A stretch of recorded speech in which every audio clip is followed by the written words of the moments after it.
Hello everyone, this is the Mistress Nomad, welcoming you back to Grum Remedialix. Here is a strange, unspoken trust evolved in the act of delivering food. You summon a stranger to your doorstep in the middle of the night. You give them your address, the code to your gate, and the path to your sanctuary. And for the driver, the risk is even greater. We willingly walk into the dark corners of suburbia, up unlit driveways, and onto the porches of people we have never met. Most of the time, the transition is simple. Money is exchanged for a hot meal. But sometimes that tin wooden door is the only thing standing between a minimum wage job and nightmare. I have 3 reports from drivers who ventured out for delivery and found themselves delivery king for more time for. If you want to support the channel and keep these locks open, please click the subscribe button and turn on notifications. It helps more than you know. Now, let's get into the first report, the dead zone drop-off. I was 19 years old, working for a small family trying called slices in northern Minnesota. If you have never lived up north, you cannot truly understand the oppressive way of winter. It does not just get cold, the world stops. The silence is heavy, thick, and suffocating. It was a Tuesday in February. We had been hit by Army Corps King blizzard the afternoon, and by the time my shift was winding down, the rays were sheets of black iced inches of fresh powder. The wind was howling, rattling the plate glass windows of the shop. I was sitting on a stack of empty flour sacks in the back, watching the clock tick toward closing time. It was 11:25 p.m. We closed at 11:30. I was already mentally halfway home, imagining my warm bed and the video game I was going to play, when the phone rang. Tani, the owner, Ronan, picked it up. I watched his face go from annoyed to confused, and then to a sort of rising degree. He hung up and looked at me. He told me there was one last order, 3 large pepperonis and a side of garlic cons. I started to protest. I told him the roads were garbage and my Honda Civic was terrible in the snow. But then he told me the address. It was Allen County Road 9, recall the area dead zone. It was a stretch of dense forest, a mile of towers. The cell towers simply did not reach. If you broke down out there, you were walking. I tell Tani absolutely not. But then he dropped the kicker. He said the guy on the phone sounded desperate and promised a $50 type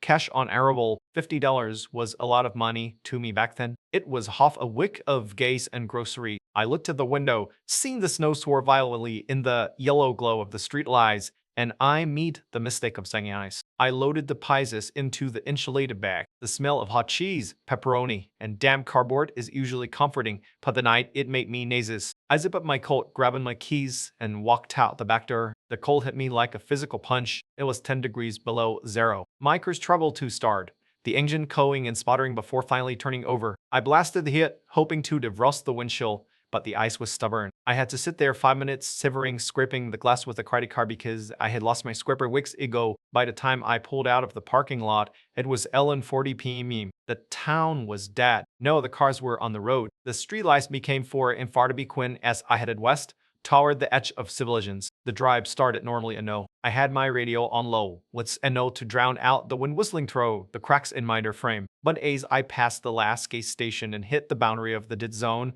the static took over. I turned the radio off. Now, it was the style of my tires crunching on the snow. Driving in a blizzard at night creates a hypnotic effect. The snowflakes rush at the windshield like stars when a spaceship goes into hyperspace. It is disorienting. You lose all sense of speed and depth. I was grabbing the steering wheel so hard my knuckles were white. I was doing maybe 20 miles per hour, crawling all. The GPS on my phone was mounted to the dashboard. I watched the little blue arrow moving along the gray line of the road. And then, just as I expected, the signal bars in a corner dropped from 1 to 0. The map froze. I knew the general direction, but County Road 9 is tricky. It has a lot of unmarked turnoffs that look exactly like lodging trails. I was looking for a specific mailbox, number 440. The woods on either side of the road were towering walls of black pine. The headlights of my car only illuminated about 15 feet in front of me. Everything beyond that was a void. I drove for what felt like an hour. To it was probably only 20 minutes. My eyes were straining, trying to spot a mailbox in the swirling white house. I was about to give up and turn around, accepting that I would lose to $50.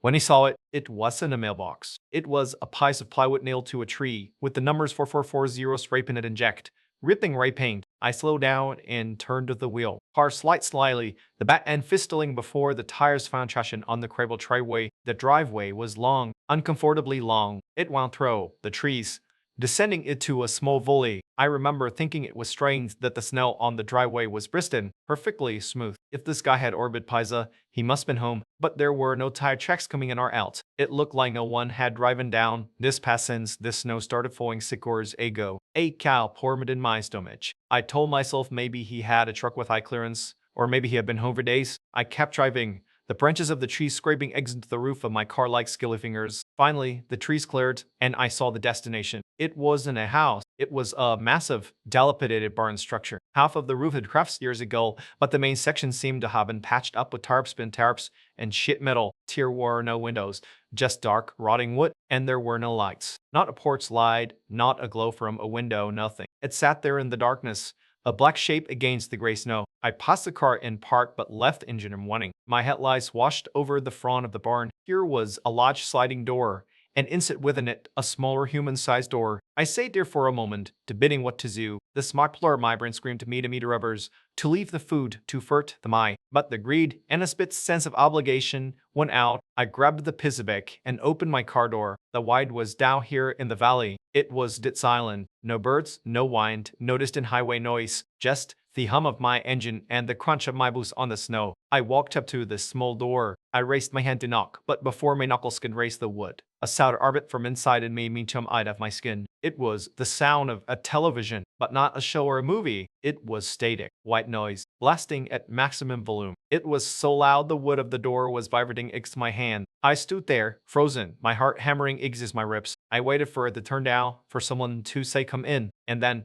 just as abruptly as it started, the static cut out. Complete silence returned. I took a breath, my breath lumbering in the freezing air, and I knocked 3 sharp raps. Pizza delivery, I called out. My voice sounded small and weak in the open air. Nobody answered. I knocked again, harder this time. Hello, Thomas Slices. I have your order. I waited 10 seconds, 20 seconds. Then I heard a voice, but it didn't come from behind the door. It came from near my feet. I looked down. Here was a rusted metal crate, like a ventilation shaft, protruding from the stone-frozen foundation of the barn. The voice was coming from there. It was wet, raspy, and sounded like some gargling gravel. Leave it on the snow, the voice whispered. Back away. I stared at the vent. My brain was trying to process the command. Leave it on the snow. In this temperature, the pizza would be a frozen brick in 3 minutes. The snow? I asked, my voice trembling. Sir, it is 10 below zero. Though you want me to just sit on the ground. Tear was peace. A long, scratching sound echoed through the vent, like fingernails dragging across street metal. On Garza Schnell. The voice hissed this time. It was louder, more aggressive. Now, my flight art fire response finally kicked the door down. This wasn't a weird customer. This was wrong. Every alarm bell in my head was ringing at maximum volume. I didn't care about the $50 anymore. I just wanted to be back in my car, back on the main road, back in Rivet here. Okay, I said, holding my hands up in a surrender motion. Even to I was talking to a hole in the wall. Okay, I am leaving it. I slowly bent down. I kept my eyes glued to the small wooden door, terrified it would burst open the moment I lowered my card. I placed the insulated bag on the frozen ground. I didn't even bother taking the cardboard boxes out. I just left the whole bag. It was company property, but Tony could bill me for it later. I stood up slowly, taking one step back. Pan an hour. Have a good night, I stammered. I turned around to walk back to my car. My Honda was idling about 20 feet away. The headlights cutting too bright destroyed the darkness, illuminating the trees on the other side of the clearing. The reckle of my tail is bead. The snow behind the car in a sinister crimson light, and that is when he saw it. My heart stopped. I mean, physically, painfully, stopped beating for a second. When I had pulled in 2 minutes ago, the snow in the driveway was perfectly smooth, pristine white shit. But now, bathed in the red light of my tail lamps, there was a trail, deep, distant ruts in the snow. They started from the tree line on the left, wound in a wide arc, and ended directly behind the trunk of my car. I stood there, paralyzed, my mind racing to make sense of the GM try. If someone had walked up behind my car while I was at the door, I would have heard of the snow. It was dead silent out here, and I looked closer at the tracks. They weren't footprints. They were boot prints. They were how deep, plunging holes spaced about 4 feet apart, like some layer someone had leaped, letting on all fours. then leap again. The tracks ended right at my rear bumper. The realizing hit me like a bucket of ice wire. The voice in the vent, the static on the TV. It was a distraction. It was a lure to get me out of the car and keep me focused on the barn door. While I was staring at the vent, something had come out of the woods, and it was behind my car. I know. I didn't think. I didn't look under the car. I bowled in. I sprinted those 20 feet bit further than I have ever run in my life. I grabbed at the door, how playing it wasn't locked. It opened. I threw myself into the seat and slammed the dryer, slacking it instantly. My hands were shaking so bad I fumbled the gear stick. I jammed it into rubbers. As I looked up to the rearview mirror to back up, I saw it, rising up from behind my trunk, illuminated by the rubber spikes. Was a shape. It was pale, horribly pale. It looked like a man, but the proportions were all wrong. The arms were too long, hanging down past where its knees should have been. It was wearing nothing, no coat, no low shirt, just spare, gray skin in 10 below weather. It didn't have a face, or at least I can see one, where the face should have been. It was just smooth, like a thumb. I slammed its hands onto my trunk. The car shook violently. I screamed and stomped in the gas. The tire spun on the ice, whining high and shrill, getting no traction. Come on, I yelled, hitting the steering wheel. The thing glummed onto the trunk. I saw it through the back windshield. It was crawling up toward the glass, its movements jerky and insect-like. Finally, the tires caught a patch of gravel. The car shot backward. I didn't care where I was going. I whipped the wheel out, spinning the car 180 degrees. The front end clip is snowing, sending a spray of white powder over the hood. I shifted into drive and floored it. The car fistled wildly as I tore back up the long driveway. I was watching the rearview mirror the entire time. The figure had fallen off when I spun the car. It was now on all fours in the middle of the driveway, and it was running. It was galloping after me, kicking up snow, moving with driving speed. It was keeping pace with the car. I hit 30 miles per hour. The trees were blurring past me. I was terrified I would slide off into the ditch, but I knew if I stopped I was dead. I reached the end of the driveway and didn't even slow down for the turn into County Road 9. I drifted the corner, the back wheel sliding dangerously close to the drift.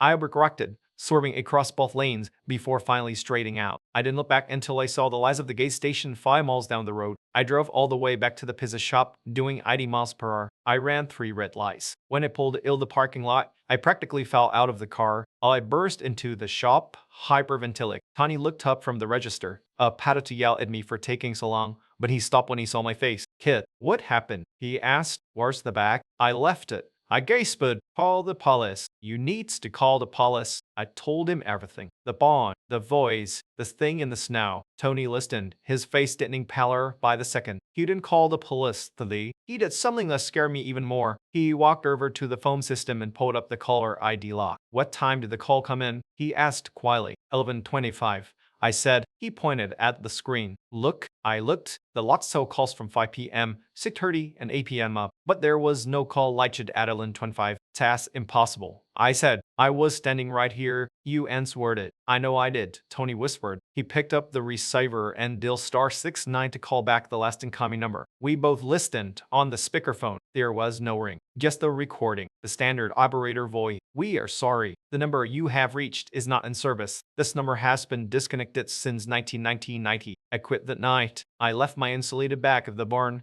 and I never went back to read it. I don't know who will call the sop the night, and I don't know what was waiting for me in the dark. But sometimes, when it snows in the wine house against my window, I can still hear the voice from the vent. Leave it on the snow. That was the first report. A reminder that technology can fail, but instinct really does. If your gut tells you to run, you run. Our second report comes from a driver in Chicago. This story isn't about isolation in the woods. It is about the labyrinth of the city. The concrete heights where thousands of people like stacked on top of each other at a surprisingly easy traversingly. This is the story of the apartment on the 4th floor. I work for a third-party delivery and party app. You know the eins, Uber Eats, DoorDash, Grubhub. I won't say which one, but the zig is pretty much the same for all of them. You pick up the food, you follow the GPS, you drop it off, and you pray for a tip. I prefer the night shift. Less traffic, better parking, and usually people just want their food left at the door so they don't have to interact with anyone. It was a Thursday night in October. Rainy, cold,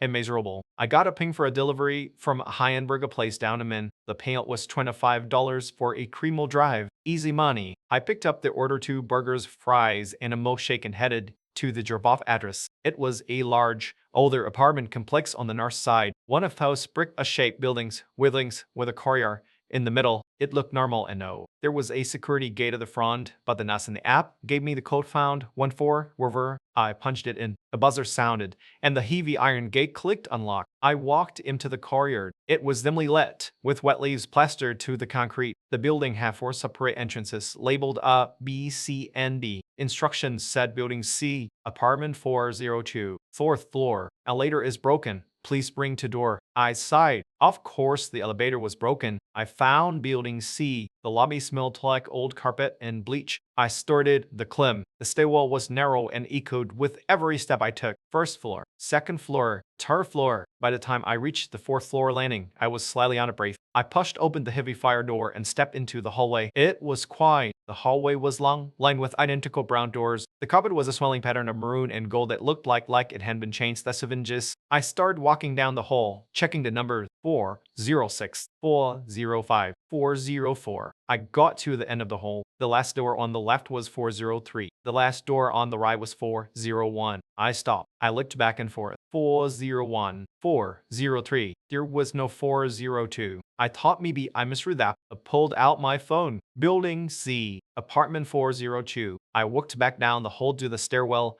thinking maybe the apartments were numbered weirdly. Maybe 402 was near the elevator. I checked every door. Here was a janitor's closet, but no 402. I stood there in the silence of the hallway, holding a bag of cooling burgers. This happens sometimes. People pod in the wrong number. I tapped the call customer button in the app. It rang 3 times. Then someone picked up. Hello? It was a woman's voice, very soft, almost a whisper. Hi, this is your driver. I said, I am in Building C on the 4th floor, but I can't find apartment 402. The number is skipped from 401 to 403. Here was alarm silence on the RN. 10. She giggled, a strange, breathy sound. Oh, I'm sorry, she said. It's the door without a number. Between 401 and 403. It was painted over. I looked at the wall between apartments 401 and 403. There was no door there. It was the blank stretch of beige trowel. Ma'am, I said, a little confusion creeping into my voice. There is no door between those apartments. It's just a wall. Look closer, she whispered. I stepped closer to the wall. The light in the hallway was flickering slightly. I squinted at the drywall, and then I saw it. Bent,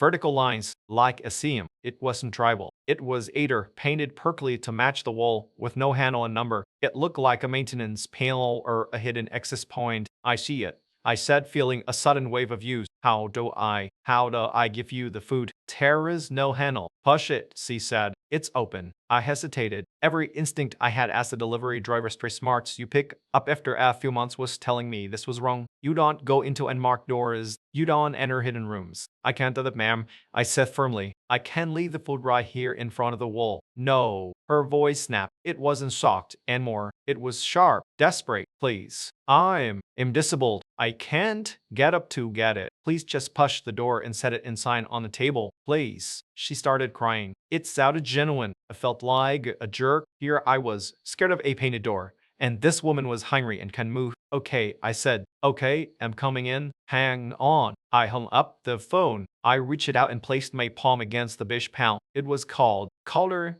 than the wall should be. I pushed it. The palace woman worked silently on his. I expected to see an apartment, a living room, a TV, maybe a wheelchair. But I didn't. The door opened into total darkness. The air that rushed out was still and smell musty, like a basement that hadn't been opened in years. It smelled like wet earth. Hello, I called out, holding the bag of food in front of me like a shield. I took a step forward, letting the hallway light spill into the room. It wasn't an apartment. It was unfinished space, exposed concrete floors, wooden studs with no drywall, white and ink from the ceiling. It looked like a construction zone that had been abandoned in the middle of a renovation. Here was no furniture, no table, no wheelchair, and finally, no woman. Ma'am, I said, my voice echoing in the empty concrete box. I took my phone out to use the flashlight. I swept the beam across the room. In the center of the room, sitting on the dusty concrete floor, was a single wooden chair, and sitting on the chair was a baby monitor. The green light on the monitor was pulsing. I froze. I stared at the little device. Then, a voice came from the baby monitor. It was the woman's voice, the same one I had just heard on the phone. As inside, she whispered through the static of the monitor. I heard the sound of the heavy fire door in the hallway on I had just come to shut. The click of the latch echoed down the hall behind me. I spun airily. The hallway was empty, but the heavy metal door to the stairwell My only sit was now closed, and I knew, with a sickening certainty, that someone was standing on the other side of it. I looked back at the baby monitor. Run! The woman's voice giggled, and the battery light on the monitor turned red in its eye. I was standing in an abandoned, unfinished room, holding a bag of burgers trapped on the fourth floor. I dropped the food. I ran back out into the hallway. I didn't go for the stairwell door. If someone had slammed it, they were waiting there. I ran to the end of the hall to the window. It was still shut. I pulled out my phone to 0901. No signal. The building was brick and concrete, thick walls, and I was deep inside the complex. 10. The lights in the hallway buzzed and went out, pitch black. I stood with my back against the wall, trying to control my breathing. I listened. At the far end of the hall, near the stairwell door, I heard a sound. It was the sound of keys jingling, and then a heavy, dragging footstep. Stab, drag, cling, stab, drag, cling. Someone was walking down the hall toward me, and they were taking their time. I realized then that the apartment wasn't an apartment. It was a kill box. A trap set up to lure someone into a corner with no exits. I scanned the dark hallway with my phone flashlight, desperate. The maintenance panel, the hidden door I had just opened. It was my only place to hide. I slipped back inside the unfinished room and pulled the beige panel shut. There was no lock on the inside. I had to press my fingers against the frame to hold it clasped. I stood there in the dusty darkness, holding my breath, listening to the footsteps get closer. Stab, drag, cling. They stopped right outside the hidden door. I could hear breathing on the other side of the drywall. Heavy, wheezing breaths. I saw the shadow of it under the crack of the door. A hand brushed against the outside of the panel. I felt the vibration through my fingertips. I know you're in there, little delivery boy. A man's voice crumbled. It was deep and wet. She told me you went inside. I didn't move. I didn't breathe. He pushed on the door. I pushed back. It was a silent battle of strength. He wasn't pushing hard, chesting it. He loud, a low, rumbling chuckle. It's okay, he said. I have the master key. I heard the jingle of keys agent, but his door didn't have a keyhole. He was talking about the main door to the unfinished. Knew it must have been somewhere else in the room. Else in the room? I turned my flight Mac on and frantically scanned the unfinished room. The studs, the wires, and then I saw it. On the far wall, covered by a sheet of plastic, was a opening, a window that hadn't been installed yet. It was just a hole in the brick, covered by a tarp. I ran for it. I heard a door slam open somewhere behind me in the dark room. Here I come, the man roared. I tore the plastic tarp down. Cold rain and wine hit my face. I looked down. It was a sheer drop, 4 stores down to the alleyway. But there was a fire escape. It was at 5 feet in my right. It was a shy jump. If I missed, I was dead. I heard the heavy footsteps running across the concrete floor behind me. I climbed up onto the window. Let's! I didn't look back. I leaped. For a second, I was weightless in the rain. Then my chest slammed to the metal railing of the fire escape. The air was knocked out of me. I scrambled, grabbing the wet metal bars, pulling myself over the rail just as a hand swiped through the empty air where it had been a 7-8 hole. I tumbled onto the metal crate of the landing. I looked up at the window I had just jumped from.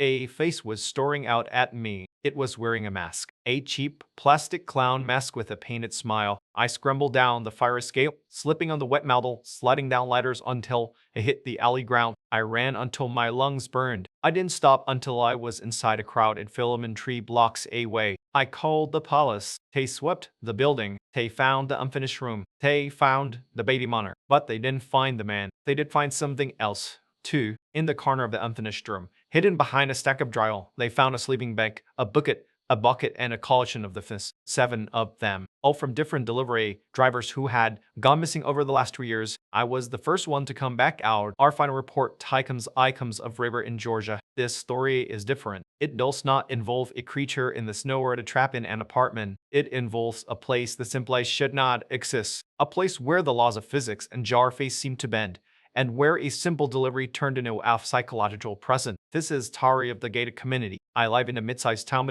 in Har, south of Atlanta. It is the kind of place that is rapidly expanding, with old farmland buying to up and spat out as high-end side divisions. I was working for a local pizza chain, massively delvering to the culture norms and the new developments. It was a slow Sunday night. The Super Bowl had just ended, and the rush had died down. I was sweeping the floor, waiting for the manager to cut me loose, when the printer worked to life one last time. Order number 57, tool-aged meat lovers pizzas. The address was for a place called X at Whisper Creek. I knew where Whisper Creek was. It was a brand new, ultra-exclusive gated community about 10 miles out of town. It was mill in what used to be a massive pine orchard. I had never delivered their pipes. Frankly, rich people usually ordered from Sunilin Place Alpha now. I took the order. It was a 30-minute drive. The night was humid and heavy. A thick fog was rolling off the fields clinging to the asphalt. I had my windows down, letting the warm air rush through the car. I was listening to a podcast about unsolved mysteries, which, in hindsight, was a terrible choice. I turned off the main highway onto the private road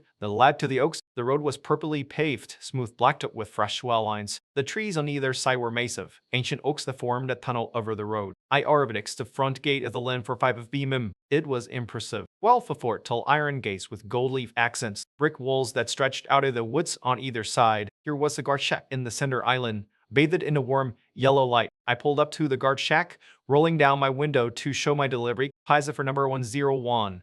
I said, leaning out, but the guard shack was empty. Here was a coffee cup steaming on the desk inside, and a small television playing the news, but no guard. I waited for a minute, looking around. Hello, I called out. Nothing, just the chirping of crickets and the low hum of the electric gate motor. Suddenly, the gate buzzed lily and began to swing open. I figured the guard must be in the mountain or watching from a camera. I waved at the empty shack and drove through. As soon as my back tires cleared the threshold, the heavy iron gate slammed shut behind me with clang the Mike and me. I looked in my rearview mirror. The gates were closed. The lights in the guard shack flickered and went out. A shiver went down my spine. I told myself it was just an automatic timer. I drove into the neighborhood. It was eerie. The houses were massive tree mansions with columns and red-brick porches. The lawns were manicured to perfection, the grass looking like green velvet even in the dark, but there were no cars. Every driveway was empty, every garage door was closed, and every single house was dark. No porch light, no blue flicker of televisions, no street lights. The only light came from my headlights cutting through the fog. I checked the ticket, number 101,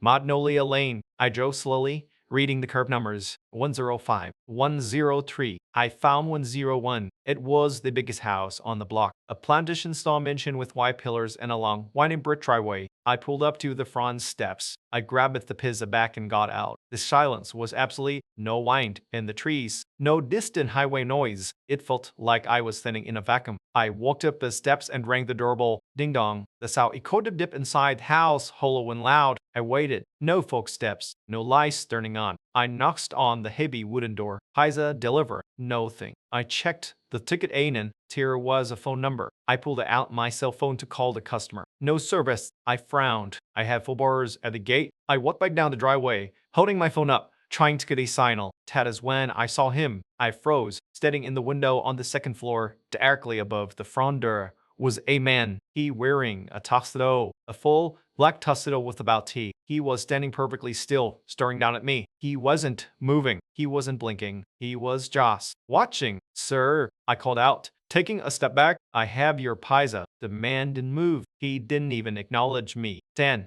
the front door clicked. It slowly creaked open about 6 inches. Hello? I asked. A voice rifted out from the darkness of the hallway. It was a recording. I swear, it sounded like a recording of a voice played on a loop. Calm inside. The money is on the table. Calm inside. The money is on the table. It repeated every 3 seconds with the exact same inflection. Come inside. The money is on the table. I dropped the pizza bag on the porch. I am leaving the pizza here. I yelled. I don't need the money. Have a good night. I turned and ran to my car. I didn't care about the 20 bucks. I didn't care about the time. I just wanted out. I jumped in, locked the doors, and reversed down the driveway so fast I almost took out the mailbox. I shifted into drive and floored it, heading back toward the main gate. I drove down Magnolia Lane, looking for the exit. I drove for Truman Ness. 10-3. I should have reached the gate by now. It was only a block away, but the road just kept going. Identical mansions, identical manicured lawns, identical dark windows. I saw a street sign ahead, Magnolia Lane. I was still on the same street. I sped up. I hit 50 miles per hour in a right in Chilton. I took a left turn thinking I missed the exit. The street sign said Magnolia Lane. I took a right, Magnolia Lane. Panic started to set in. Cold. A hard panic. I was driving in circles, but the road was straight. I looked at my odometer. I had driven 3 miles since leaving the house. The neighborhood wasn't that big. It was impossible. I slowed down, my breathing coming in short, wreck as gas, and then I saw it ahead of me, the house, number 101. The plantation house with the white pillars. I slammed on the brakes. I was back where I stored it. I looked up at the second floor window. The man in the tuxedo was gone. I looked at the porch. The pizza bag was gone, but the front door was now wide open, spilling a bright, blinding white light onto the lawn. And standing in the doorway was the man. He stepped out onto the porch. He was tall, impossibly tall, and he was holding something in his hand. It was my pizza bag. He opened it, took out a slice, and dropped it on the ground. Then he took a step forward. He wasn't walking. He was gliding. His feet were moving. He was just sliding across the floorboards of the porch towards the stairs. I screamed. I threw the car into reverse, spinning the tires, smelling burning rubber. I whipped the car around and drove across the lawn, smashing through a white picket fence, tearing up the sod. I aimed for the woods. If the road wouldn't let me out, I would go off-road. I crashed through a line of hedges and bounced onto another street. I looked at the side, Magnolia Lane. I was subbing now. I was trapped in a loop, a Jimmer chick nightmare. I drove until my gaze light turned on. Every turn led me back to him, and every time I passed the house, he was closer. First, he was on the porch. The next time, he was at the bottom of the stairs. The third time, he was standing in the middle of the driveway. The fourth time, he was standing in the middle of the road. I had to swerve to miss him. As I flew past, I saw his face. It wasn't a face. It was smooth plastic skin, a mannequin, but it was moving. It was turning his head to watch me pass. I looked at the gaze gauge. Empty. I was going to run out of gaze, and when I did, he would catch me. I came around the bend again. I knew he would be there. I knew hell would be closer. He was standing right in front of my car, arms wide open. I didn't brake. I didn't swerve. I closed my eyes and floored it. I felt the impact. A heavy, solid thud. The windshield shattered. The car spun out of control, slamming into a tree. The airbag blind, punching me in the face. Darkness took me. I woke up to the sound of tapping on glass. My head was pounding. I opened my eyes. It was morning. The sun was shining through the shattered windshield. A police officer was standing outside my car, tapping his baton on the window. "Son, you okay?" he asked. I unbuckled my seatbelt and fell out of the car. I looked around wildly. I wasn't in a neighborhood. I was in the middle of an overgrown field. There were no houses, no paved roads, just tall grass, old patch and trees, and the rusted remains of a tracker. My car was wrapped around an old oak tree. "Where is the house?" I stammered, grabbing the officer's uniform. "Where is the man in the tuxedo?" The officer looked at me like I was on drugs. He pulled my hands off him. "Son, take it easy," he said. "You crashed a car in the old Miller property. There hasn't been a house here for 50 years. The development project got shut down in the 80s before they even laid the first brick." I looked back at my car. The front bumper was caved in. The windshield was smashed, but there was no blood. No body. I walked around to the trunk. It had popped open in the crash. Sitting inside the trunk, perfectly centered, was my pizza bag. I unzipped it with shaking hands. Inside, the pizza was gone. The box was empty, but written on the inside of the greasy cardboard, an dark, thick substance that looked like crude oil,